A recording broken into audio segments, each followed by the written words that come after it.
Pour revenir aux délégués, qu'est-ce qu'on peut Ouais, voilà. espérer des délégués pour Ron Paul dans ces prochains temps?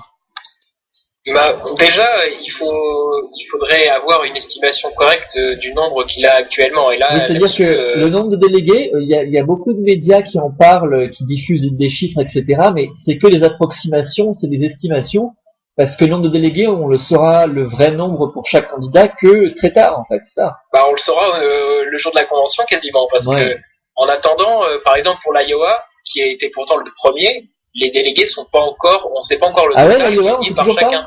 Ah Et ouais. bon là, apparemment, les choses se passent bien du côté de Ron Paul, mais bon, on n'a pas de confirmation sur le nombre gagné de chacun. Donc par exemple, les premiers, ça se base sur 8, il me semble, 8 gagnés par Romney, 8 gagnés par Santorum et 8 gagnés par Ron Paul. Mais ça pourrait très bien changer, on ne sait pas qu'est-ce qui va arriver exactement. Donc pour Ouais. ça, pour chaque primaire, donc on ne sait pas déjà le nombre qu'il a, et après sur les prochaines primaires, on verra. Mm. Mais Et il y a un autre élément qu'on peut prendre en compte dans cette équation, c'est le fait que même s'il y a des délégués qui sont liés à Romney ou liés à Gingrich, etc., qui, à la convention, au moins au premier tour, devront voter pour le candidat avec lequel ils sont liés, si il y a ce qu'on appelle une brokered convention, c'est-à-dire une ouais, convention voilà. où au premier tour on ne sait pas qui a gagné et personne n'a le nombre de délégués suffisant pour gagner dès le premier round. Dans ce cas-là, il y aura un nouveau round et à ce nouveau round-là, les délégués voteront pour celui pour qui ils veulent voter en fonction de leur propre conviction et non pas en fonction du vote de l'État dans lequel ils ont été élus. Et donc dans ce paramètre-là, étant donné que Ron Paul a quand même placé beaucoup de monde dans les différents délégués dans chaque comté et chaque État, rien n'est joué et il se peut que Ron Paul gagne beaucoup de délégués. Il y a beaucoup de fans de Ron Paul et de supporters de Ron Paul qui se basent sur ça pour dire rien n'est perdu pour Ron Paul. Si on arrive à une brokered convention, et ben Ron Paul a sa chance.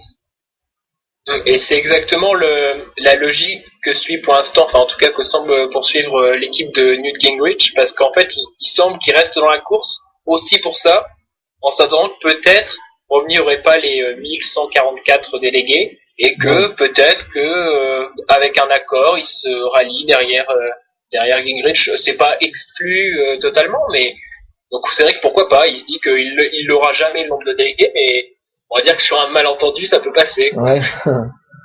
Ouais, ouais. Mais Greenwich, enfin c'est quand même de plus en plus tendu pour lui. Autant Santorum et Romney, ça va, ils avancent toujours, etc. Ils ont toujours une bonne base. Autant Greenwich, c'est vrai que ça commence à devenir difficile. Bah, surtout que c'était censé être un petit peu son moment là, parce qu'avec les États du Sud, il avait quand Mm. même tout misé là-dessus, en se disant c'est là-dessus que c'est des conservateurs, ils voteront pour moi, mais les résultats sont pas non plus. Il a pas encore gagné, il a gagné une ou deux primaires, je pense. Donc c'est pas ça se passe pas exactement comme il pensait.